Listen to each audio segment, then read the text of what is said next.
စောက်ချော်လာတာနှစ်ပတ်ကျော်လာပါပြီတနေ့ညင်းတကောင်ရန်ချိန်မှာမောင်ပွင့်မေးကနေအိပ်ပျော်သွားပါတယ်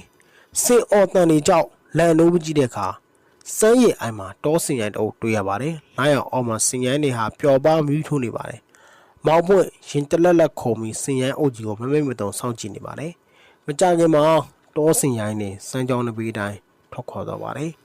အဲ့ဒီခါကျမှမောင်ပွင့်တယောက်အသက်ဝဝရှူနိုင်ပါတော့တယ်တနေ့နေဝင်ရီတရောချိန်လေမတိုက်ပဲတစ်ပင်ထိပ်ပြတဲ့လှုပ်ရမ်းတမိုးမိုးမိပြီးကြောက်စရိတ်ခဲတဲ့မောင်ပွင့်နာကျလာပါတယ်မောင်ပွင့်ကတော့လေးကွာနဲ့လောင်စလုံးတွေကိုယူမင်းတို့တွေမြစ်တာပို့လို့မရတာဒါပဲရမယ်လို့ပြောပြီးလေးကွာနဲ့ဥတီကရှောက်ပစ်ပါတယ်အဲ့ဒီခါမှာတုံးမိတဲ့တိတ်ပြီးကြောက်စရိတ်ခဲတဲ့အကြရပါတယ်တနေ့နေ့လည်းကမောင်ပွင့်စမ်းကြောင်းထဲမှာရေစင်းချိုးနေတော့တောဝက်ကြီးတစ်ကောင်ဟာရေလာတော့ပါတယ်မောင်ပွင့်ကိုမြင်တဲ့အခါစမ်းကြောင်းအဆက်ခြုံခွင်မှာခေါင်းလေးဖော်ငြိမ်ပြီးကြည့်နေပါတယ်တောဝက်ကြီးဟာနှာခေါင်းကိုမိုးပေါ်ကိုမော့တရှူရှူတချက်ချက်လှုပ်အနက်ခံနေပါတယ်အဖေကြီးဘိုးတော်ပွင့်ရဲ့ကြုံတွေ့ရတဲ့အခက်ခဲတွေကြောင့်ကိုဆက်လက်တင်ဆက်ပေးပါမယ်အပိုင်းနှစ်ကိုဆက်လက်စောင့်မျှော်ကြပါဦးဗျာအဖေကြီးဘိုးတော်ပွင့်အပိုင်းနှစ်ကိုဆက်လက်တင်ဆက်ပေးပါမယ်ဗျာတညညင်ဦးရန်ကာလာမှာငှက်ဆိုးတစ်ခေါင်ကတကကနဲ့အော်မြပြီးမောင်ပွင့်ရဲ့နဘေးမှာဖြစ်ပြန်သွားပါတယ်လေဝင့်မှာညစဉ်ရနေကြတောပန်းရနန်းတို့အစားအပုံနှံစိုးကြီးကိုမောင်ပွင့်ခန်းစားလိုက်ရပါတယ်ထူးခြားနေတဲ့အတွက်မောင်ပွင့်တတိထားနေပါပြီပတ်ဝန်းကျင်ကိုစောင့်ကြည့်နေစမှာပဲ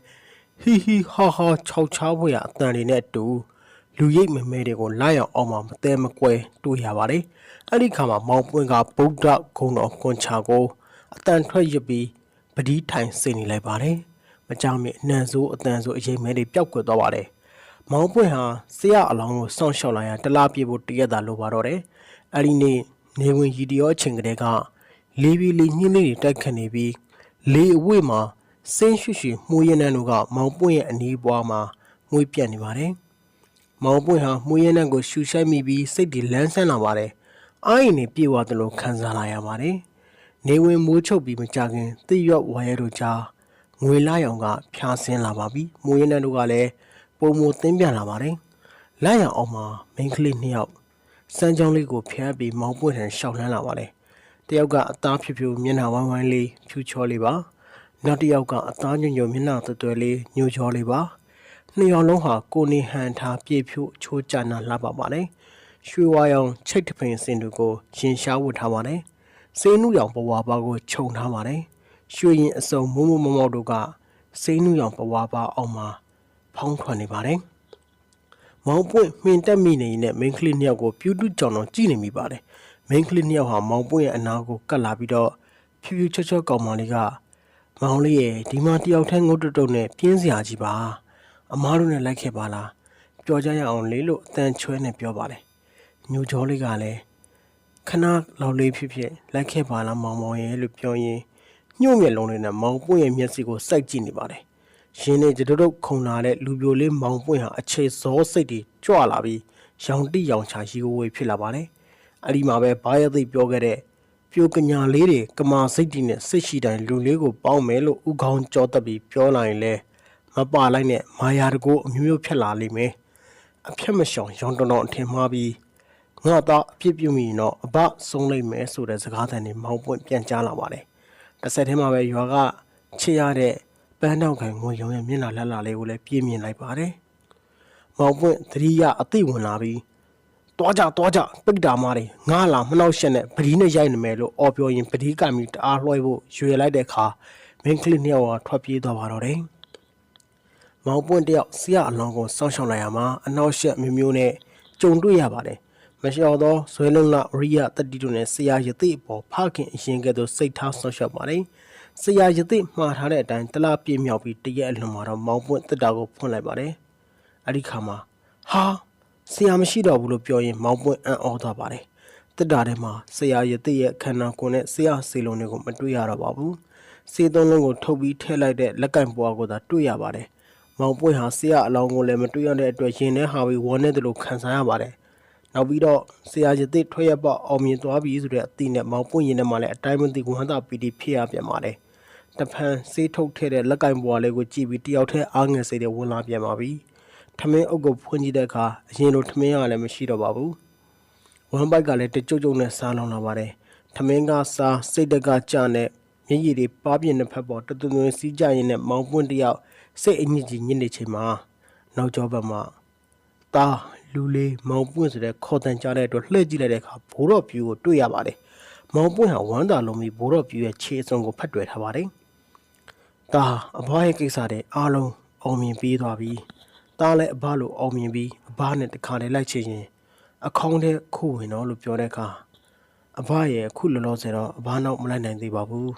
အင်ကိုပဲပြန်ပြရစေသားသဘောပါကောင်းပြီဒါဆိုရင်ပါဇက်ဟာလို့ပြောပြီးပါဇက်ဟာတဲ့နဲ့စေးသုံးလုံးပြစ်ကြွေးလိုက်ပါတယ်တောင်းမှအကြောင်းကြည့်ငယ်ရှင်အဘကိုတအဘလာခဲ့မယ်ကဲမျက်စိမိတ်ဖျားအာယုံပြုတ်လိုက်မောင်ပွင့်မျက်စိမိတ်ပြီးဖျားကိုအာယုံပြုတ်နေလိုက်ပါတယ